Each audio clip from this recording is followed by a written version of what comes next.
Hi, I'm Alicia Robinson with the Press Enterprise and PE.com, and I'm at Cal Baptist University, where the 6 candidates for Riverside's Ward 6 City Council seat just wrapped up a forum on a variety of issues.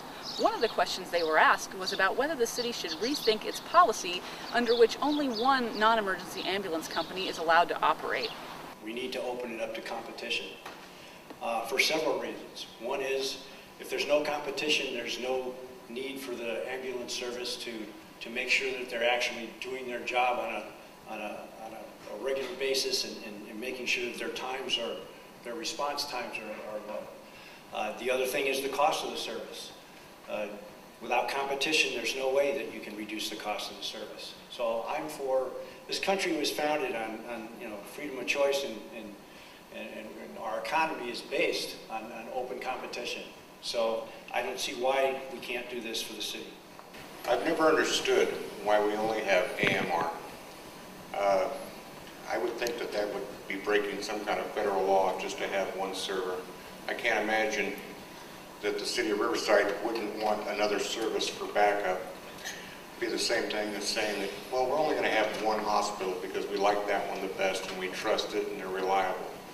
The more the merrier. I believe that another ambulance company should come in and serve. We're over 300,000 citizens here now. We're not a small town. So I believe that my answer is no, I don't like one ambulance carrier. Thank you. Jim Perry.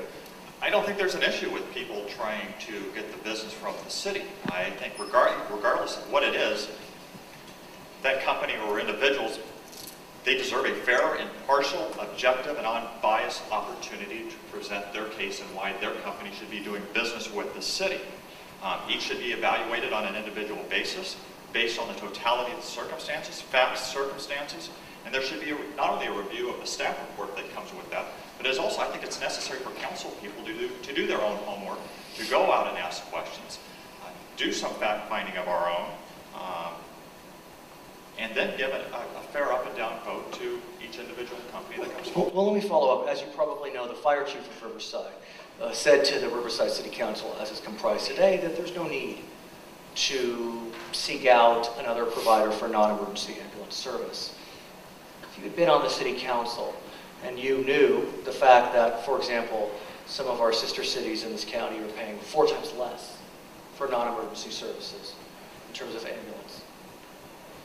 Kaiser and 30 rehab facilities have asked that another service be allowed to bid or to at least present its case. What would you have said to that fire chief? I think we want companies and businesses to come into Riverside. I don't think it hurts to allow people to come in and give them the opportunity, but there has to be an evaluation process to determine. We need to be looking at things such as complaints, time response, quality of vehicles, quality of health care. There's numerous items that need to be looked at, and I think regardless of who you are or what entity you represent, you deserve a fair and equitable opportunity to present your case. The challenge, though, is at this point, AMR does not need to report response times on non-emergency pickups. And look, it's the fire chief. How do you look him or her, whoever it may be, in the eye and say, I don't buy it. I think you're wrong. Are you willing to do that? Yes, there's always room for constructive questions. I think as council people, we have a responsibility that we're providing the best possible service, and we have the best possible companies that are doing that. And there's tough questions that have to be asked. And if the research is done, there shouldn't be a problem getting those answers. I want to just go up the row and just a simple yes or no answer. Okay? Has AMR contributed to your campaign? No. No. No. No. No. No. Okay. I appreciate that. We're going to speak to Art about this question. Well, there's best practices to everything. And if we have found the best practice in an emergency service, then I'm going to stay with it. AMR is often, sometime, on site before the fire department can come. That's telling me that there's equipment staged throughout Riverside. We're talking about non-emergency, though, in this question. Non-emergency? Non-emergency. Okay, it's the same thing there. If those equipment, well, if that equipment is staged and they can get in there to do it, then that's fine. The best practice is whatever can meet the quality needs for the city.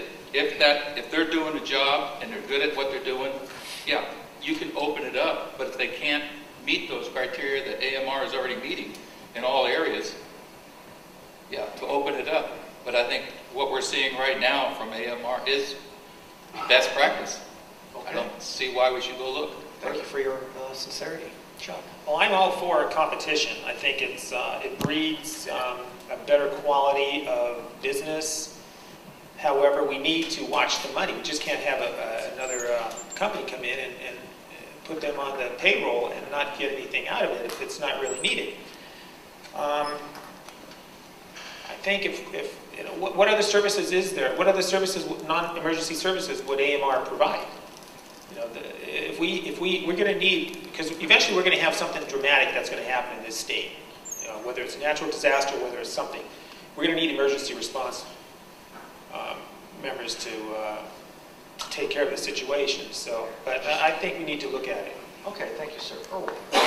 Brad, I'm for patient care. I think we need to give the hospitals latitude here, because if they can't schedule a patient to be at another hospital, you have to think of the other hospital's schedule too. So they're trying to meet that schedule with the other hospital, and if they had a list of ambulance services they can use, and if one can't do it, they can go right down the list and to the one that can meet their service, that they need to get that patient to another place.